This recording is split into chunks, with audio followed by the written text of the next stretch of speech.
संक्षेप नहीं कहा जाए। पीड़ित परिवार ने मुझे याद किया।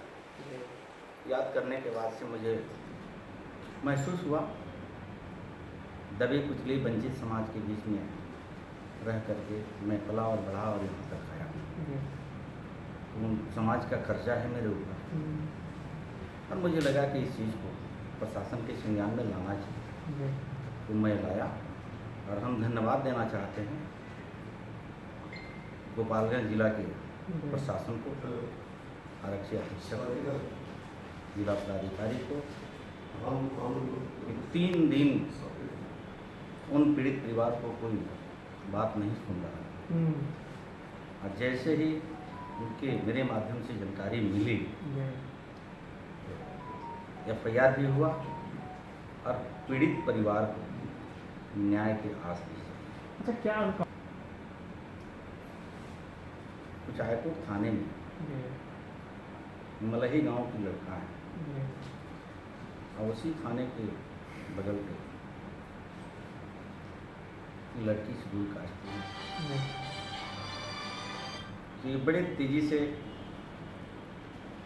बातें फैलने लगी कि खास वर्ग के लड़का और कुछ चिन्हित करके ये समाज के ऊपर परेशान करने की नियत से, और इधर कुछ दिनों में लगातार इस तरह की घटनाएं हो रही हैं। तो मुझे लगता है कि ये चिंता का विषय है और ये समाज को सजग रहना पड़ेगा। और मैं जिस सरकार का अंग हूँ, न्याय और सुशासन के नाम से जानी जाती है, और मैं तो सरकार के माध्यम से भी समाज को धन्यवाद देना चाहते हैं। ये त्वरित कार्रवाई होती है, शासन प्रशासन के ध्यान में जैसे मामला आता है तो त्वरित कार्रवाई की जाती है। इसी को लेकर के मैं सामने आया और न्याय दिलाने का मैं कटिबद्ध हूँ, सरकार कटिबद्ध है और न्याय मिला उस परिवार।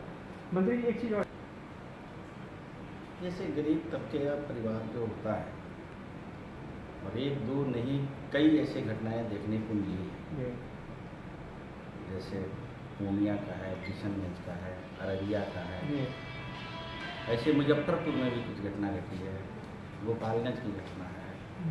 बहुत ऐसे घटना किसी की संज्ञान और जानकारी में नहीं आती है। वो लोकल स्तर पे, पंचायत स्तर पे उसको लोग निपटा लेते हैं, समन्वय बना लेते हैं, भाईचारा बन जाता है। लेकिन हद तक जब ऊपर सिर के पानी जाने लगता है तब ये बात सामने आती है। तो जनप्रतिनिधि होने के नाते ये शासन प्रशासन को संज्ञान में लाना पड़ता है। तो मुझे लगता है कि समय समय से ये बात जनता के प्रतिनिधि होने के नाते निश्चित रूप से बताना भी चाहिए। और मेरी सरकार तो खुले तौर पे कार्रवाई भी करती है। इस बात से आपको हम अवगत कराना चाहेंगे कि जिन लोगों ने विपक्ष में बैठ करके चुनाव के समय में जो दलित की बात करते हैं, महागठबंधन की बात होती है, संविधान की बात होती है, संविधान खतरे में बात की जाती है, परम पूज्य बाबा साहब अम्बेडकर के नाम ले लेकर के दलितों को गुमराह करने का प्रयास किया जाता है, वो मुझे काफ़ी घातक।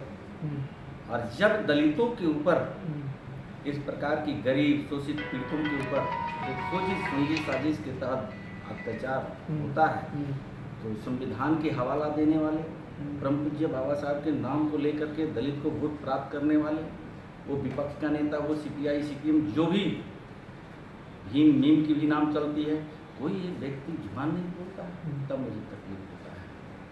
अब तो मुझे सामने आना पड़ता है। ये तो मेरी ही सरकार कार्रवाई कर रही है। हम तो कोट से बधाई देते हैं SSC बिहार के मुख्यमंत्री आदरणीय नीतीश कुमार जी को कि उनके रहते वो वचनबद्ध है कि मेरे रहते किसी संप्रदाय धर्म के लोगों को कहीं ठेस नहीं पहुंचेगा। वो क्या हिंदू हो, मुस्लिम हो, सिख हो, ईसाई हो, जैन हो, बुद्धिस्ट हो, हर धर्मों का वो रहनुमाई करते हैं। सभी समाज, सभी धर्म को उन्होंने रक्षा करने का वादा वचनबद्ध है।